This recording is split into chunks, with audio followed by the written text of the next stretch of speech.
Брати и сестри, заради Христовото име ще бъдем охулени, намразени от наши брати и сестри дори.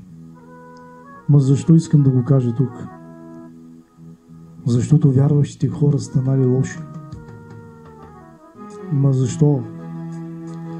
Един, друг, омраза, завист, отхвърляне, война, брат срещу брат.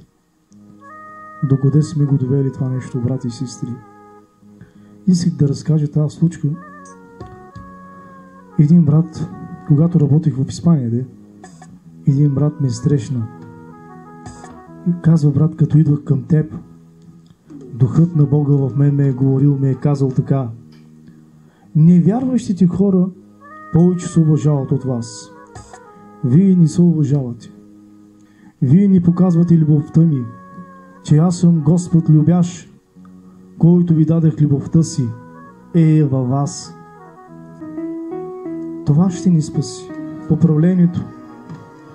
И както казва Словото, поправете делата си и пътищата си. И аз ще ви утвърдя на това място. Не се уповавайте, казва, на лъжливи думи, от които няма да се ползвате. Няма полза. Когато човек лъже, мами, живее с това. Лошо е, като християни хора, докъде сме го довели това нещо. Ама нищо, за някой не е проблем. Не е проблем, знаете ли защо? Гледат си интереса, своя си интерес, не е Божий интерес. Някои хора не гледат да спасяват. Гледат интереса си. Айде да ни кажа другото. Нищо. Брати и сестри, няма да се моля за такива хора. Ще се моля Бог да ги разуми. Когато се молихме за такива хора, Господ ги е благословил призобилно и дойде гордостта в тях. Като бяха по-бедни, брати и сестри, по-добре служиха, по-внимание обръщаха на стадото. За брати и сестри уважавахме се, обичахме се. Сега какво? Че си имал пари и си станал голяма работа, че си имал голями къщи. Какъв е смисъл? Гол си излязъл, гол ще си отидеш.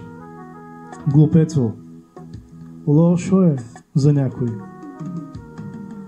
Има много неща да ви разкажа, брати и сестри. Но какъв е смисъл? Смисълът, че Христос ни дава вечен живот. Онези, които вярват, онези, които следват Неговото име свято, Той дава спасението, не човек. Така че с малки думи бъдете благословени тая вечер.